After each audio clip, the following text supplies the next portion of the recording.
2026 is going to be an awesome year. We got some pretty cool stuff coming up. First off, we got Foundations of Recovery. This is our flagship program. We're starting it in January. This is for anyone, man, woman, or couple who wants to come and reclaim their heart from shame, trauma, and betrayal. We start off with an education on all sorts of principles, give you the common language. We feed you from a fire hose in terms of all things recovery. It is such a great start to recovery. And we get at the roots of things, Tyler. This isn't like any other program. Like, this is our healing journey in process, and Foundations is where we begin. If you look at the value that you're getting there to kick off a good recovery with all of the right education, all of the right language, and a team to get you started while also being directed by Brandon and myself through the whole process, what a deal. So if you're interested, if you're struggling, if you've been wanting to do something for a long time, jump into this. This only comes around every so often, and we would love to have you there. Click the link in the description to sign up for it. And to make it even sweeter, we're also including a raffle for a free pass to the Radiant Dawn retreat. Anyone who signs up for Foundations will be added to the raffle for that free Radiant Dawn pass. If you're a man and you sign up for Foundations, your name still gets entered, and you can give that pass away if you win it to any woman that you want to. So what you're saying, Tyler, is if you sign up and participate in Foundations, you could possibly go to Radiant Dawn for free? That's exactly what I'm saying, which is crazy because Foundations by itself is already an insane value. Man, I sound so salesy. But it actually is awesome. So come to Foundations. And even if you don't come to Foundations, sign up for Radiant Dawn. It's beyond therapy, the best healing experiences that you can have. Click the link below and come join us. How safe is safe enough to re-engage fully in my relationship? Welcome to the Therapy Brothers podcast. I'm Brandon. I'm Tyler. We're brothers. We're therapists. And we know recovery. Bring your stories, your questions, your successes with real recovery.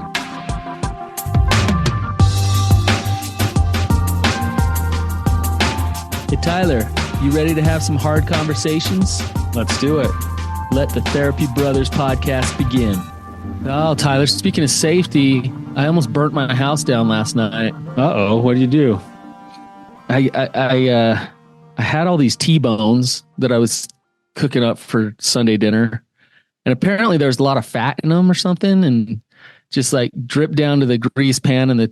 And so my barbecue is on that deck where there's just wood everywhere. And so next thing you know, I got this major like grease fire going in my grill. And I'm like I was just sitting next to it with the fire extinguisher, like, okay, just make sure this thing doesn't like really get out of control. Ignite. At least you had a fire extinguisher that works. Most people don't have that in their house anymore these days.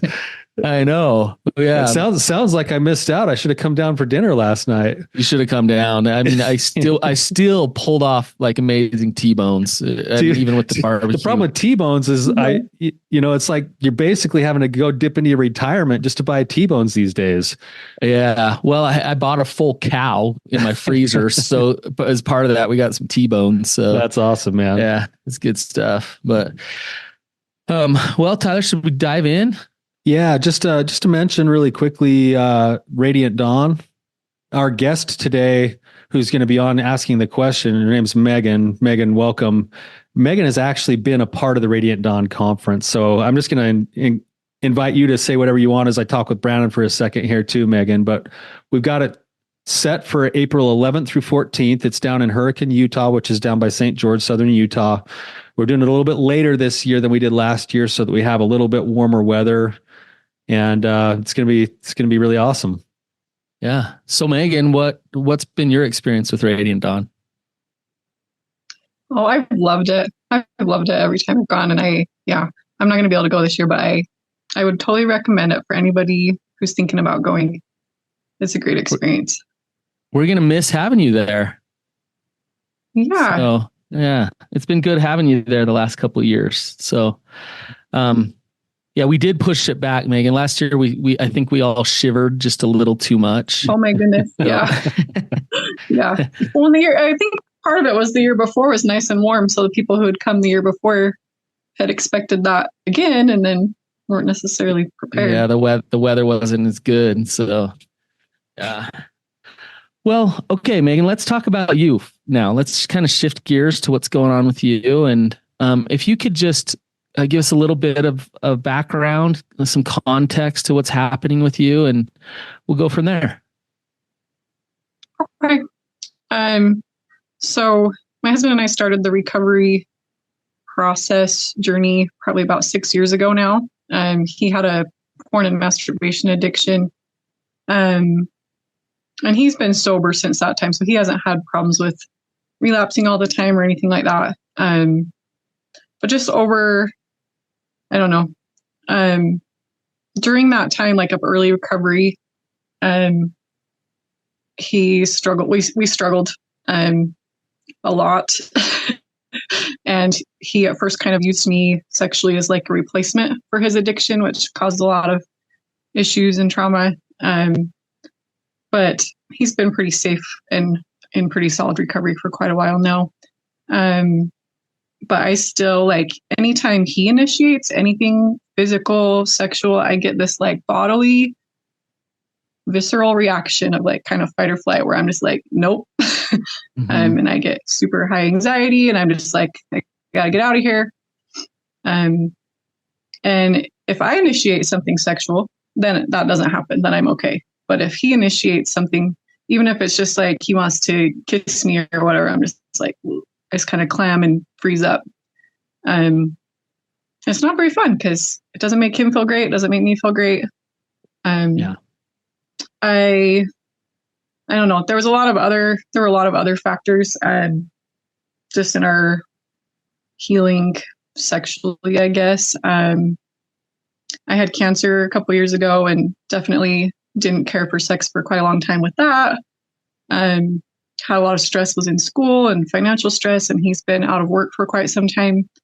So I just kept thinking like, well, once I'm better physically, then that part will be better. Or once I get done with school and I'm not stressed out, then this will go away. And now I'm like, well, once he has a good job, then this will go away. But I'm starting to think like, maybe this is something I need to work on that's not going to just go away with stressors going away. Yeah. I guess. Mm-hmm. It's a great question, Megan. I know that a lot of our listeners will appreciate the discussion we're going to have today on this.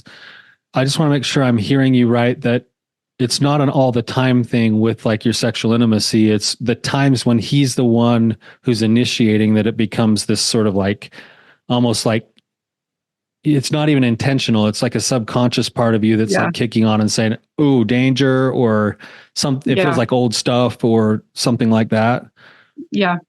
And you guys did an episode, I don't know how long ago, maybe a month or two ago, that talked a lot about women's sexuality. And there was a part that talked about like, sometimes women are reluctant to like do anything physical because they're concerned it will turn into like something sexual, right? So if you give them a great long kiss or whatever, they're going to interpret that and take it into like, you want to have sex. And so we talked a lot about that after. And I was like, yeah, I don't really do a lot of physical connection in any way because it always felt like it was going to have to turn into sex. So we've talked about that. And he's really worked hard on that. But now it's still like, even if he's like, I just want to hold you or kiss you or whatever, I still just like freeze up. Mm-hmm. When that freezes up, is there, I'm assuming that the reason you're asking the question is that in many of those occasions, if you were to actually be able to watch it from like a third party view, there wouldn't be a reason to freeze up, at least now. So it feels like old stuff. Yeah, because it's not like, he's been a jerk that day or anything like that.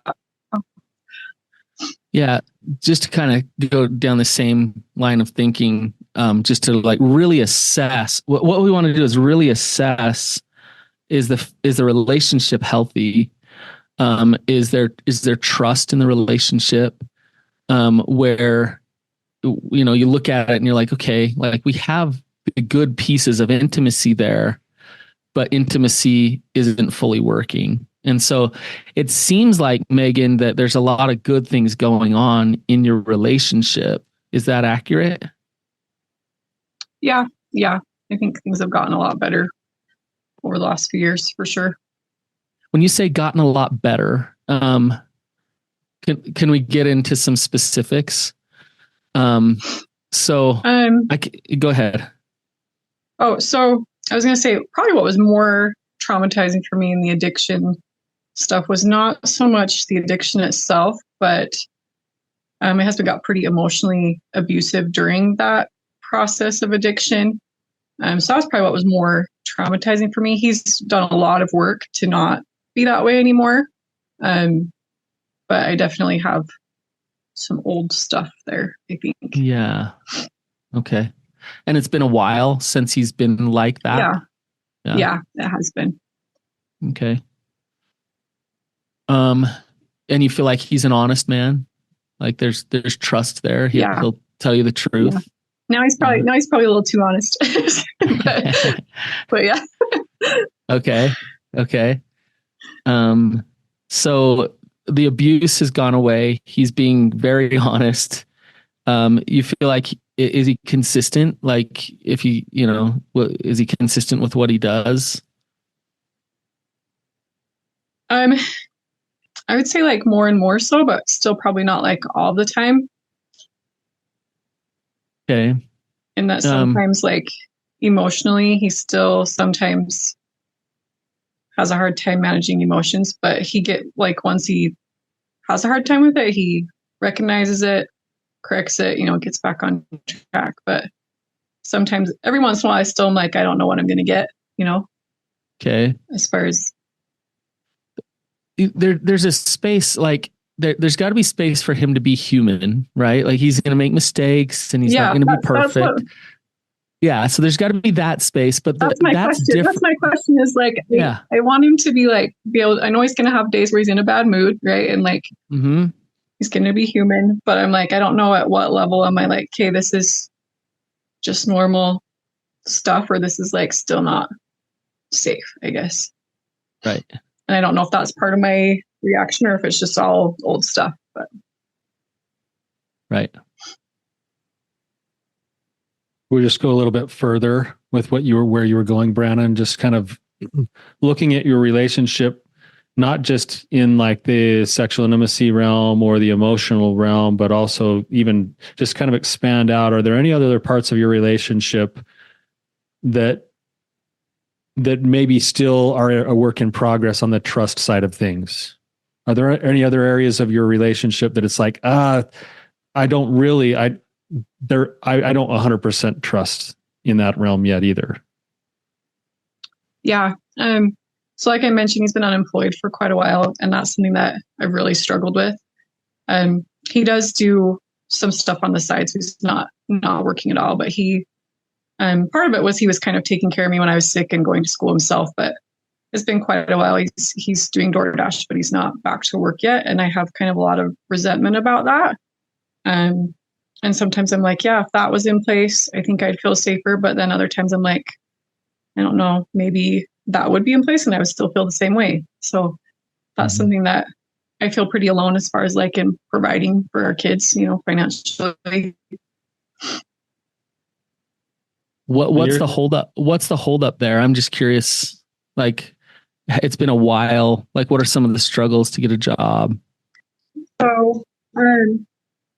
So initially, he didn't have any schooling, so he went back to school, and I was totally agreeable with that. And I was working that time, and that was an agreement between us. Like, yeah, this will work for now. And I had kind of given him a deadline, like by this time, I would like you to be back to work, because I was going to be starting my practicums with school, and I knew that at that point I would need some help. And that's when I got diagnosed with cancer. So then he kind of felt like I need to stay home to help take care of the kids and you. So I was like, yeah, this boundary's kind of out the window right now. Everything's kind of thrown up in the air. And then after I got better, he chose to do some more schooling, which was great. And he graduated in July, and he's been job hunting, but not super enthusiastic about it.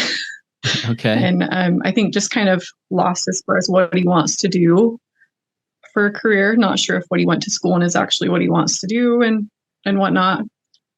And okay. So yeah. Okay. So that's got two pieces to what you said too there that I think are maybe these are what me and Brandon are trying to do is tease out the legitimate parts before we address the non-legitimate parts, right? And it sounds like there is something legitimate here, twofold. One is being able to trust that he's there as a partner to help provide. That's one thing, but then there's also like this resentment that's underneath the surface for you. Mm-hmm. Because that piece isn't in place, and so it's not just the trust or the it's a trust and safety thing in terms of it's nice to have a partner and be with a man who wants to provide, but then there's also and I resent him because of that. So there's that piece that is yours to be able to be working through and owning and figuring out how am I going to manage the resentment. Mm-hmm. As much as it is, maybe there isn't enough safety in that one realm right now too. Yeah. I mean, Tyler, if as you're talking, Megan, I'm really hearing the messy middle, what we call that. Like a lot of good things are happening. He's being sober. His addiction isn't running wild. He went back to school. You're wanting more connection. You're wanting to be closer to him. Like you're noticing how you're pushing away, and you're noticing that that's real. But at the same time, what Tyler just said, before we just discount your need to push away as a trauma response, like, that's just trauma response. You need to get over that so you can just like be totally intimate with him. We need to double check and like really double check whether your intuition and your emotions are protecting you and are spot on. We need to start there. And to me, as we talk about the messy middle, it's both. I'm hearing both. Me too. And so I think it's important to sort that out, because your emotions are awesome because they are alerting you to opportunity for the work to be done. Like some of that work to be done with him. Mm-hmm. And then they're also alerting you to the opportunity for some of your own trauma work to be done at the same time. Right. So, so where to go with this? We could go further down the path of let's strengthen the relationship, the foundation of this relationship, so that you want to step more into intimacy. And we could go down the path of let's just look at you and the work that you can do in order to deal with your triggers and those type of things. And both those things will help. Both those things will help you move forward with him. But the relationship may get a little bit harder and might feel a little worse before it gets better, because some of the things that you need to address, right? So yeah. Megan, as you were talking, I'm getting the impression that overall, big picture, you and your husband are able to talk about things in ways that you never were before, than you never could before. Like you could talk about a hard topic better now than you could 6 years ago. Yeah. And we've talked about all of these things. Like we've talked about all, how I feel about all the job stuff. And so before we couldn't have even touched that with the 10-foot pole, but his shame would fire off. So that's a really good sign. Yeah. That you can talk to him about that. Yeah. It sounds like, so that's all the good stuff Brennan's talking about. It's then having that discussion and then still feeling frustrated because, the outcomes aren't happening the way you'd like them to, at least in this one area of life. Yeah. Right. Yeah. And that's the part that is like, okay, that's the day-to-day work. That's the boundaries. That's the me coming back to like my own value systems and maybe continually having that discussion or needing to do something different for myself. That's like your logistical day-to-day work, which is happening. And it's good. And it's trending in the right direction. I know your husband's probably going to listen to this. I hope he does. And I hope he understands. I had to keep him out for today. He was going to come listen with me. I was like, yeah, no. Oh, okay. Good. Yeah. So you can watch it later, but yeah, good.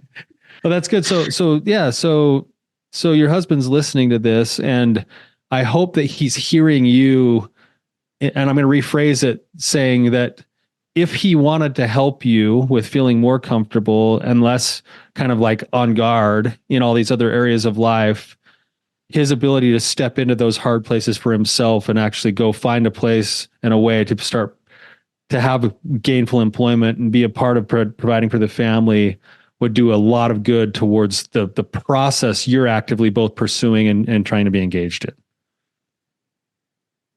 So he knows that, he hears that. Hopefully there's some kind of action that's going to be continually moving in that direction. Right. And then you were left with this other side, the messy middle part of the internal parts of like, okay, and should that be the thing that shuts me down so hard in these other instances? That's what I'm like starting to think is like, it's probably not all of that, right? Like that's probably a piece of it, but it's probably not the whole part of the whole reaction. Yeah. But I do want to say here though, Megan, like what you just said, this is just my experience. A man who really struggles to find a job and be consistent in a job. It's not about not finding the perfect job. It's usually something deeper than that within them. It's some piece of shame or fear or some level of weakness that is shutting them down from being consistent and being strong there. And so when you're saying, "God, it would be nice to have a paycheck," there's something deeper inside of you as a woman that's saying, "God, it would be nice to have a husband who can deal with this, step into it, face the fear, deal with the shame." And so there's some trauma work or some deeper work on his part to strengthen himself that would help you feel safer in that relationship. And one of the symptoms of all of this is that he hasn't had a consistent job. But you want him to deal with the root of that so that you feel his strength more, correct? Yeah. Yeah. And he's done that. I don't know. And he always had consistent work while in his addiction. And now he's kind of repaired all the other areas of his life. Spiritual, physical, health, like everything else. And now this one piece that used to be there is not there, but he's done a lot of work on pretty much everything else. Yeah. Good for him. Yeah. And that would be the thing that's continually worth exploring then, of not just like you need a job, but what's holding you up then, because we know you're capable of having this. And then all of a sudden, and it sounds like it might be connected to the fact that like there could be an emotional component to you getting your cancer diagnosis and him feeling like he didn't want to lose you and he wanted to be home and there could be a lot of stuff there. What Brandon's getting at is opening that up so that those issues can be addressed might be just as important or more important than you need to have a job tomorrow. Yeah. Even though getting a job tomorrow would actually be really helpful too. Right. Yeah. Both. So, I don't want to make it all about this. Like this is one piece to the puzzle. Because I think your initial kind of question is, I actually love that you're asking it, Megan. Like, gosh, like, every time he hugs me too long, I'm having this response. And yet I can see he's working his recovery. You just said he's done all this work. So now let's kind of look at your response here. Yeah. Okay. You having this trauma response is totally understandable. It sounds like the things that you've been through in your relationship, it makes sense, right? We can all agree on that, right? Yeah. Yet it's not something that you want to continue. So, there's a trick to this that I want you to understand. I think you said in your question that you wrote us, I can't remember what you said, but this visceral reaction, trigger response that you're having to intimacy, what we don't want you to do is to fight against that. So what I mean is when you feel that come up, I don't want you to say, don't do that. You're supposed to like try to just hang in here and be open with him and be here with him. Rather than fight against it, I want you to appreciate it and love it and have gratitude for it, because that's the way that you let it off the hook. Are you following me? Yeah. So kind of, I don't know. I'm like just kind of telling my brain, like, thanks, brain, for trying to protect me, and instead of being upset with it or trying to just ignore it. Yeah. Yeah. You can even validate it. So, hey, thanks for trying to protect me. It makes total sense why you're trying to protect me right now. I've been through a lot. So thank you. So you start there and then you can let it off the hook, right? So if you start with, let's just say you start with shame, or you start with, when am I going to get over this? What's wrong with me? Now you have this trigger, this emotional response to the initiation. And on top of it, now you have this I should be different feeling going on, which, does that make you feel sexy? Probably not. No. Right? Like, self-rejection isn't very sexy. So for you to just recognize, like, oh, there's the shame around it. Yeah, I'm going to not go there. I'm going to actually go to some self-compassion here. And also, there's probably a fear, Megan, and you tell me, if I don't kind of push away, then I'll have to engage. Is that, do you have that feeling? I don't know. I think we've done pretty well at like working on like that I can say no to whatever, right? Like, okay, good. So I don't know for sure on that. Okay, good. That's good to hear. When you say stop whatever at whatever point, and okay, be like, yeah, I'm done. I'm done. Like, that was cool. We kissed for 5 minutes. I'm done. Mm-hmm. Okay. I think that's where Brandon's going. And it sounds like you're already doing some of that really hard work. And I like what Brandon's saying here, because it's like, I'm noticing that I'm having this reaction. And instead of going like, oh, that's bad, I need to get rid of it, or I need to kill it, or whatever, it's more of like, okay, this is here in the moment. I'm validating it. I'm grateful that it's come up. It's protected me in the past. The next step is to then assess, is it valid for this moment? And if it's valid for this moment, then I should follow it, set my boundaries, move on. But if it's not, then I have the chance to lean into that process, knowing that at any point, if I get a little bit too overwhelmed, or if I feel like a little bit too overloaded, I'm okay to then set my boundaries whenever during that process that's taking place. And that's the actual exercise that will actually build confidence in you. It'll actually be the opportunity to build trust in the relationship, especially if your husband understands the process you guys are engaged in, and he's willing to kind of go, yeah, okay, like I'm going to support you here, rather than, oh, I'm going to go roll over and pout, or I got rejected, or whatever else, right? If you're both engaged in that, that's actually going to create more safety in the relationship in the long run, and it will help towards the long-term goal that you have. As Brandon was talking, I was picturing this idea of, these feelings when they're coming up inside of you, Megan. I know that they're like full body experiences, right? It's not like there's a rational thought with the feeling before the feeling. It's like the feeling is there, and then the work starts to recognize it and insert the rational thoughts. Is that right? Yeah.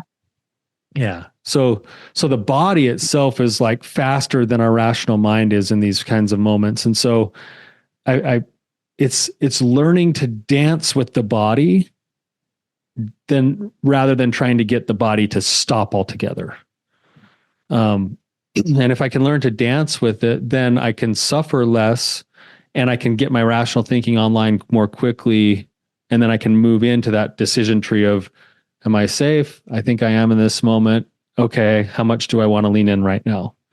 Nope, I'm not. Okay. I'm just going to say no right now, and we'll pick it up later. But the body needs to be embraced. It's the thing that's moving the energy. And if you try to stop it, you're actually stopping the energy from passing through. Like a bullfighter almost. Like, here it is. I'm going to just notice it. I'm going to respect it. And then I'm going to give it the ole and let it pass through, rather than like, I'm going to sit there and fight it and then just get obliterated by it.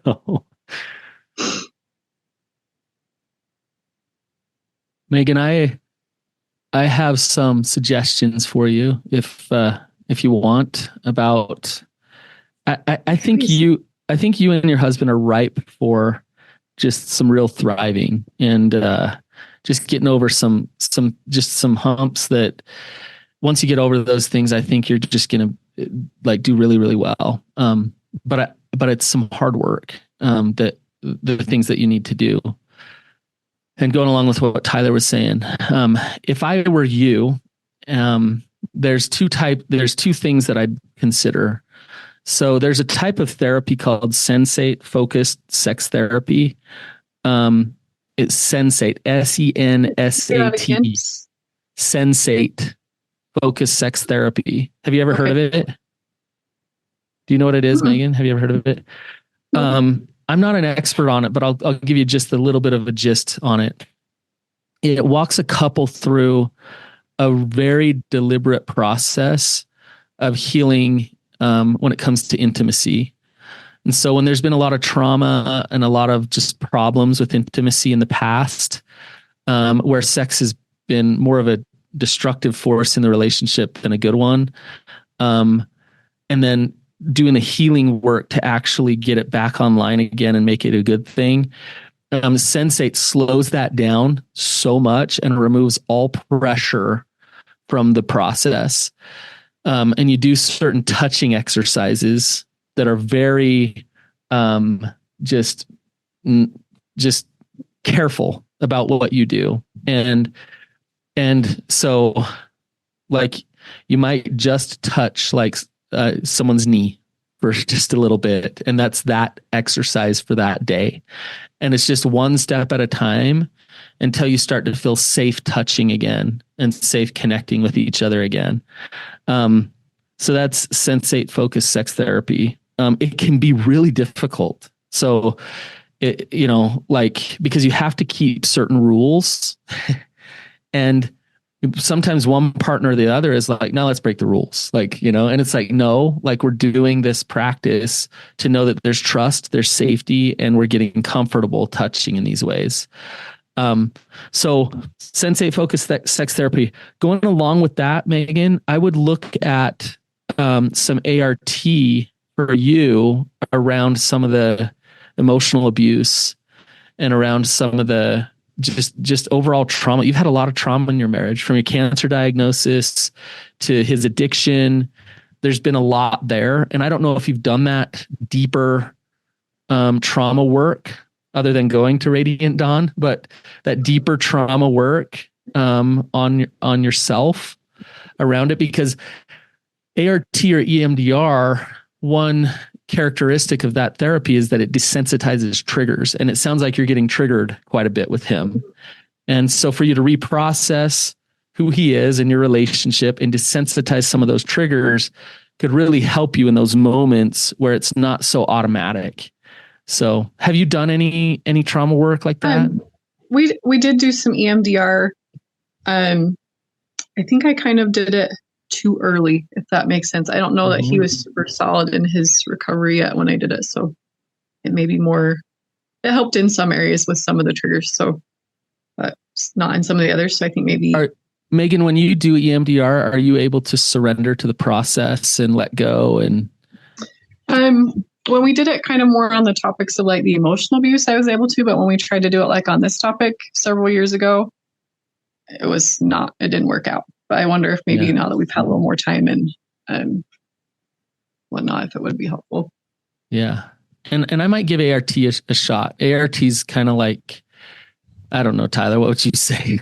It kind of, it goes right at it in terms of I think it's more directive, a little bit more directive than EMDR is. So if you have a specific focus and maybe even specific types of memory, then ART actually walks you through the specifics of that a little differently than EMDR does. EMDR is a little bit more broad and allows room for the brain to kind of go where it's going to go, whereas ART is directed specifically at the thing. So I'm hearing you, Megan, as you've kind of been wrestling with this, you're actually really good at pinpointing these are the conditions at which I'm recognizing that trigger That to me is screaming. That's the trauma part of this. Like, and you're becoming more and more aware of it. And you've actually narrowed it down to saying it's in these conditions under this, that's when I'm noticing that I have this uncontrollable response.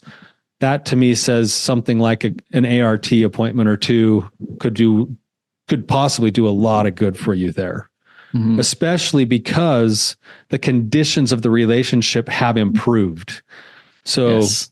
Part of maybe why the EMDR didn't work as well when you did it, back then around this specific issue is that it might have been good that it didn't work as well because maybe there wasn't safety the way that it needed to be there. Yeah. I mean, I probably did it like a year and a half after we started, and things were still pretty messy, still pretty much mess. Yeah. I like Brandon's suggestions there. I'd like to maybe just throw one more resource out there for you. And this kind of ties into that sensate focus thing, but it's a little bit broader. It's a book by the Burkas. They're a couple who actually specialize in helping couples overcome betrayal. And it's called The Couple's Guide to Intimacy. And it talks about something called sexual reintegration therapy, which is we've had this breach of, safety. There's been this trauma that's happened in our sexual relationship. Now we're in the process of rebuilding it. And so it's specific to someone in your situation. And I think it'll have flavors to what Brandon was describing, but it'll also have the backdrop of betrayal trauma as well. Sounds good. So have we overwhelmed you, Megan, with resources and things? No. Yeah. What's going through you right now, Megan? What are you thinking? What are other questions you've got? I'm just really grateful for you guys for talking with me about this today and kind of helping me sort out. I don't know. It's hard when you're in it to kind of see it logically, right? And to tease it out. And so I appreciate you helping me do that today. Yeah. I did I had a session similar to this years ago where she came in and she's like, dang it, Brandon, my husband is like doing so well. And like, I want to want him, but I don't. He's like awesome. He's humble. He's hardworking. He's like working his recovery. But we have all this history and it's been like 5 years. And, I kind of did the same thing where we went through like, okay, is he really that awesome? Like, is he really that safe? And he was, and so it was about her. And we actually started in on a bunch of EMDR with her, and it did desensitize the triggers, and it did correct what she needed to correct so she could connect more with him. And it doesn't mean like constant just sex all the time, right? Like, yay, okay, just sex. But what it does mean is healthy sexuality in that relationship. She can say no when she needs to. She can fully immerse herself in that experience when she needs to as well, when she wants to. And so, Megan, healing is possible. You can absolutely do this and take the next step with him. He needs to continue to do his work. I love that. One of the best things you said was I can actually talk to him about not having a job and he can hang in there with me, because to me, that's showing shame resiliency, which is showing real healing that he's actually done. So that's awesome. Like, that's a really good sign. He needs to continue down that road, continue doing his work. As you do yours, you're gonna be okay. This will get better. Thank you.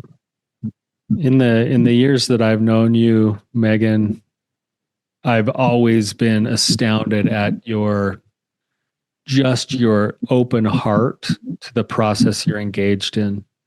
And I know there's no doubt in my mind that if you continue to embrace your journey the way that I've known you embrace your journey for as long as I've known you, this is just another hump.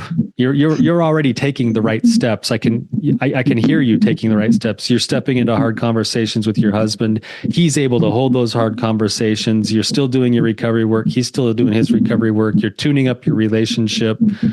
I think when it comes to this part of it, and this is the hard part, is that when we want something to change so bad, we tend to put a lot of focus and energy on that something changing, and sometimes that focus and energy can feel like pressure.